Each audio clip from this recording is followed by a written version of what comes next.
definitely an underlying scene there, and the interesting thing was it was happening much more in Orange County. The kids there were definitely a little more into the thrash stuff than they were in Hollywood. We didn't want to be part of LA. That's why we stayed in Orange County. You know, we were a big-time Orange County band. We probably did 3 Hollywood shows in our existence. To think of Slayer in Los Angeles when all this glam stuff was going on, for every action there's an equal and opposite reaction.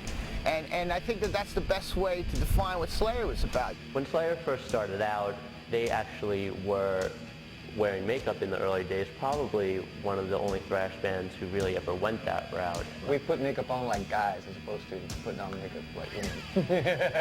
Yeah, we were like the anti-Hollywood thing. That's what we always, in the beginning, that's what we wanted to be. We wanted to be anything that Hollywood wasn't.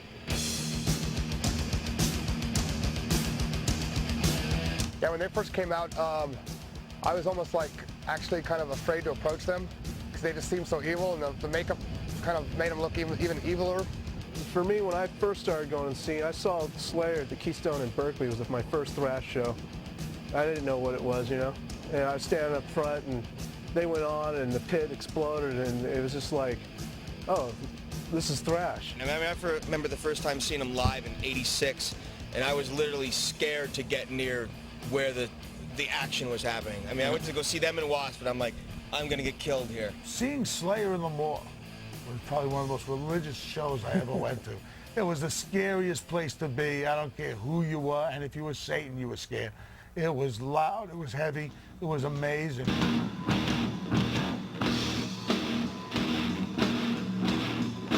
You could listen to the early Slayer records, you could listen to Hell Awaits, or you could listen to their very first album, or Chemical Warfare EP. And those are very good records, but the record that kind of changed me in so many ways was Slayer, Rain and Blood.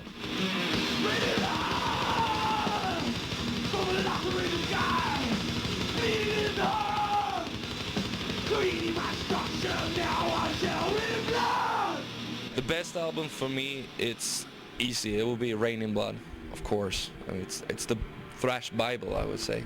Dude, back in the day, if you put on Rain and Blood in a car with me and like my close friends, someone was going over the back seat into the and stage diving and chaos. Well, definitely when Rain and Blood came out, that changed everything. The thrash scene and Slayer definitely went from being an underground phenomenon to being something that was huge and mainstream. And that record, to this day, is still one of the best thrash records of all time. And Angel of Death is probably, I mean, considered certainly by me and I think everybody else, is one of the greatest heavy metal songs ever.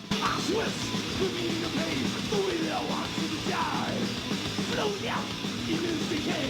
Shout the crazy of life. Angel of Death, the heaviest song of all frickin' time. Can I just say that? Insane, and I hate you for writing it, okay? Because I wanted to write it. Angel of Death! March to the kingdom of the dead. Angel of Death is the most horrifying lyrical song ever. You know, it's like everybody else stopped writing. You know, you can't top that. That's the apex of you know, thrash lyrics or whatever, where it told a wicked story and it kept you completely engrossed, and, you know, there's nobody could top that. Angel of Death! March to the kingdom of the dead. Infamous!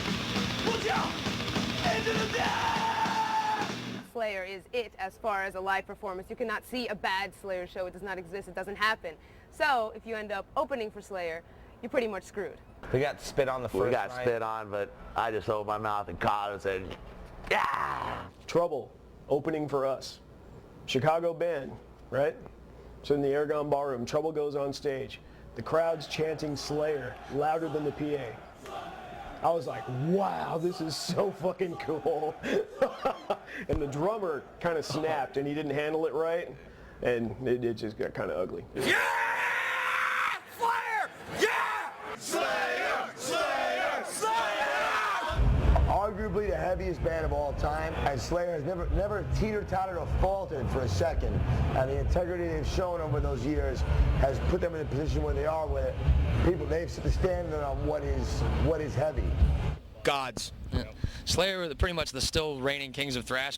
I mean, you know, Slayer, they've influenced as many people or more as us and Metallica, you know. Well, Slayer really, when you look back on it, was probably the biggest and most successful thrash band from the LA scene. Even though Metallica started in LA, I think most people look at them and they had their success when they moved to San Francisco. And Slayer was a true LA band. They still live in LA. And once they came out, you know, they influenced so many other bands, and you had a lot of bands that, if it wasn't for Slayer, I don't think at the time in LA you would have seen any other thrash bands.